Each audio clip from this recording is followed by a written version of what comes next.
না, প্রথমত যে ঘটনাটা ঘটেছে অত্যন্ত নরকীয় আমি বলবো, মর্মান্তিক।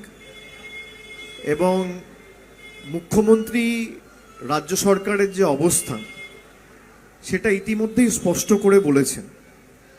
এবং 24 ঘন্টার মধ্যে যিনি মূল অভিযুক্ত তিনি গ্রেফতার হয়েছে, এটাও আপনারা সকলে দেখেছেন। এখন আমাদের দেশের আইন এমন যে আমরা অনেকে চাইলেও কিছু করতে পারি না, আমাদের আইন হাত বেঁধে রেখেছে। এই সমস্ত ঘটনা যারা ঘটায় তাদের সমাজে থাকার অধিকার নেই, কিন্তু দেশের আইন এমন আপনি কিছু করতে পারবেন না।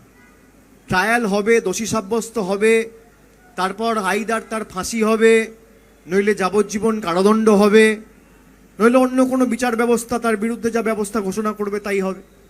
একটা ধর্ষকের তো কোনো জাত হয় না, সে ধর্ষক।